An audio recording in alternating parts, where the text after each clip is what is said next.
In this video I'll be making 3 survival recipes: hardtacks, beef jerky and dried fruits. Hi, got a question for you. How often do you buy groceries? Probably every 2, maybe 3 days. What would happen if the stores got closed? In just a few days you would be starving, or even worse, you would have to fight with other desperate people for remaining resources. That's why it's always good to have at least few days of emergency food. Cheapest option is buying rice or pasta. It's shelf stable and doesn't require refrigeration, but those things require a source of heat and water. They have to be cooked to become edible. A bit easier option is things like MREs. So this is military American ration. It contains full self-heating meal and also some snacks to boost morale. On a side note, applesauce pound cake is 10 out of 10, highly recommend. So the MREs are awesome, but not everyone can afford them. So today I will show you 3 easy recipes that you can do at home for shelf-stable food that will keep you alive in emergencies. Easy, it will preserve for a long time, it can be eaten straight out of the bag, and you don't have to keep it in fridge. If you want to recreate this project, you will need mylar bags, iron or hair straightener to close it, moisture absorbers and food dryer. Dryer isn't must-have and can be switched for oven or sun drying, but it is cheap and efficient, so I recommend this way. For first recipe I'll be using 250 grams of flour, so about 2 cups, 120 grams of water, so about half a cup, bit of salt, knife, scale of course, ruler, toothpick, and I don't have a rolling pin, so I'll be using another jar. Firstly, let's measure 250 grams of flour. Adding this to the bowl. Next, 120 grams of water.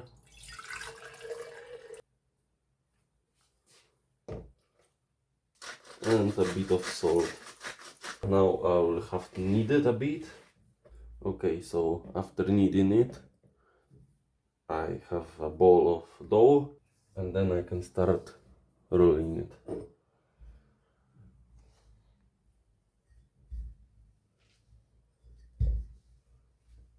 Okay, so mistakes were made. I trusted this oven and turns out it didn't give proper heat. So it happens, I had to redo the dough. I decided to make it a bit thicker, not 3 millimeters but 5 instead. And this time I will try to cut off nice squares, see if it works out.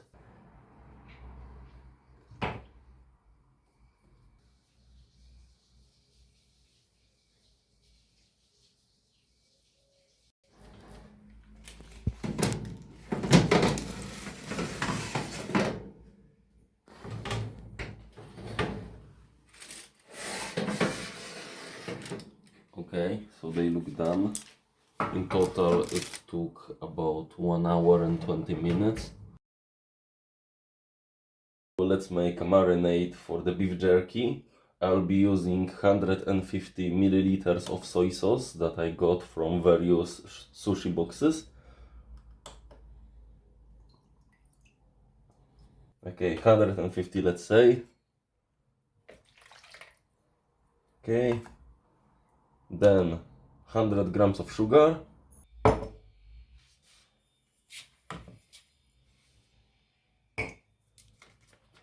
1 teaspoon of chili,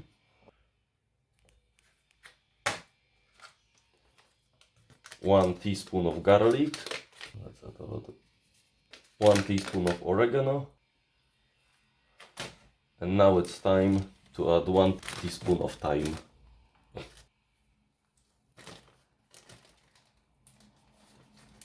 Okay, that's all. Now let's stir it and let's get to preparing the meat.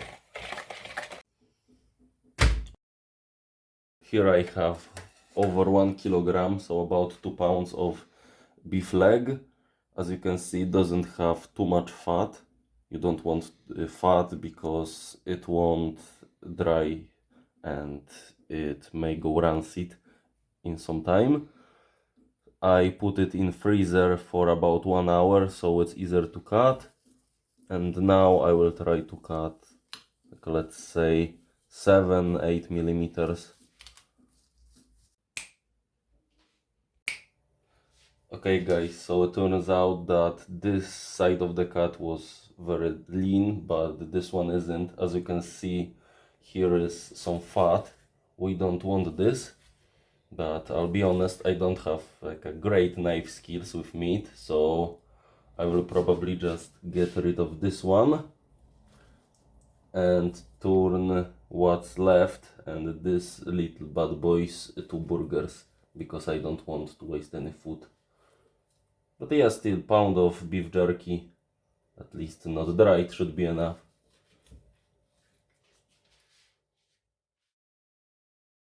Okay, let's put this in.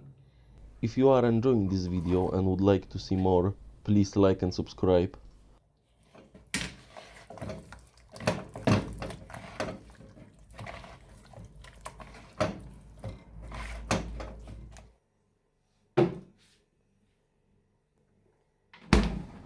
The meat was marinating overnight. As you can see, it looks ready. Smells pretty good. Yeah. So now I just put it into the dryer and then we start the drying at 70 degrees.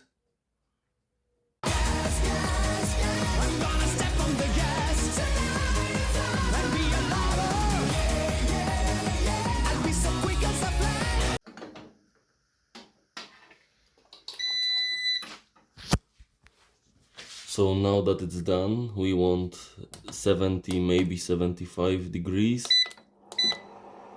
Oh, 70 is as high as it goes, so 70.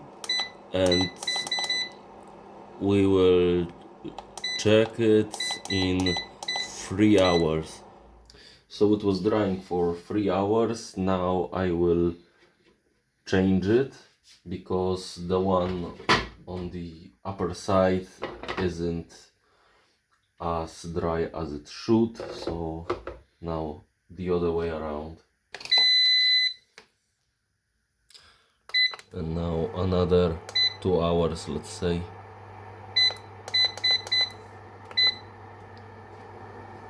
Okay, cut.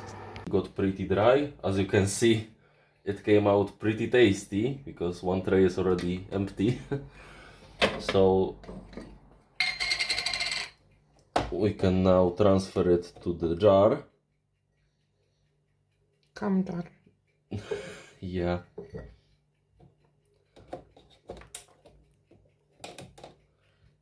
As I said, the taste is very good, the texture is chewy, so next time I won't cut with the grain, but instead against the grain. But apart than that, it's really good. Yeah.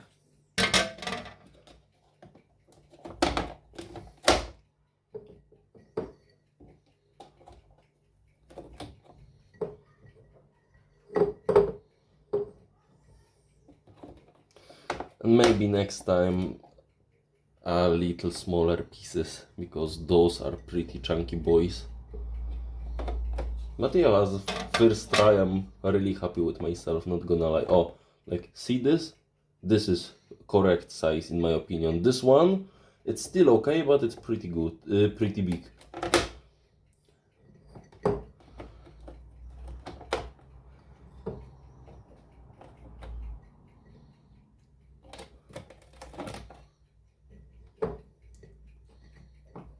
Yeah, so we got full jar of these goodies.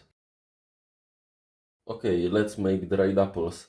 They will provide much needed fiber and vitamin C, so you can avoid having scurvy. You can of course use other fruits. I would advise some type of hard fruits like pears. I will use a slicer. You can of course use knife.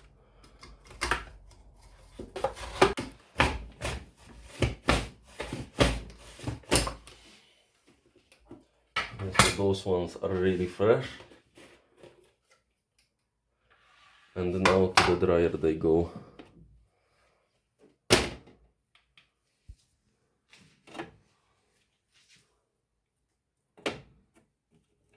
Make sure they don't touch each other so they won't stick.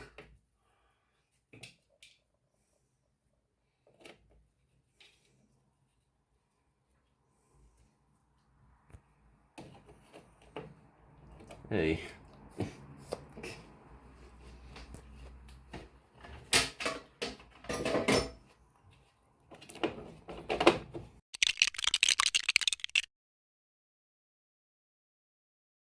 I will start drying. Make sure to use as little heat as possible so you don't lose any nutrients like vitamin C, and 12 hours should be plenty of time. Now that the apples are dried, they can be put in a mylar bag. Of course you want to make sure that your hands are clean and dry, and we'll also be using silica gel dryers. Those are multi-use. As you can see, it has orange color, so that means this one will be taking moisture from the air up to 10 liters, maybe.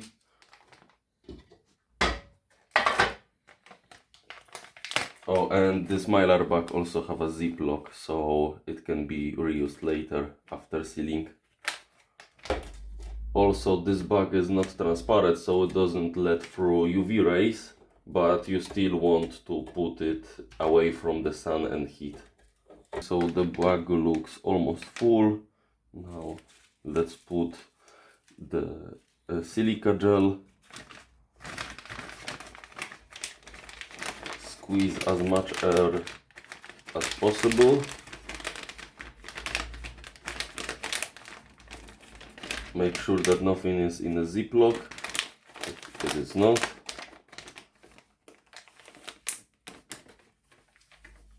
Proper seal, okay.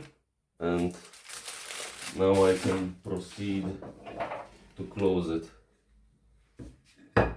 Seal the bag. As you can see, there are some cuts here. You want to make sure that you close it above, not below, so you'll be able to use the ziplock.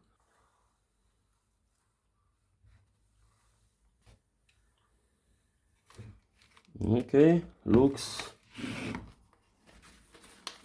pretty good. Yeah, this one is done.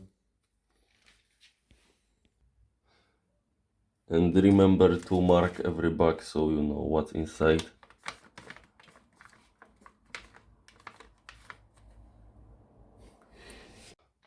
Okay, so same process with hardtacks. As you may notice, hardtacks were the first thing that we made, but this took a bit longer than expected, so they were sitting for around 1 week, not protected, but as you can see, they're still good. Like, they don't go bad. We'll cut it out. Also full.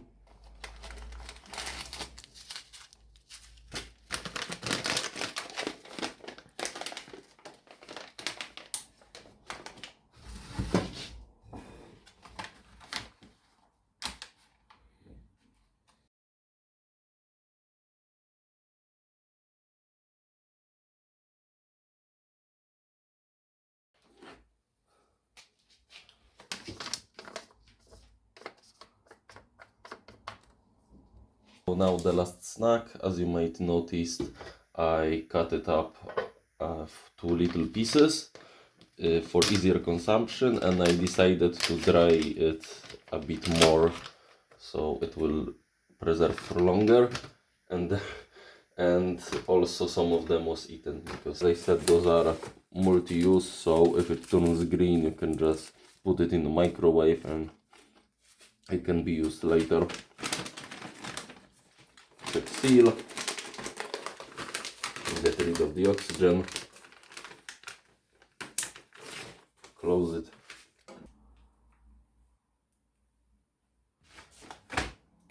And mark it.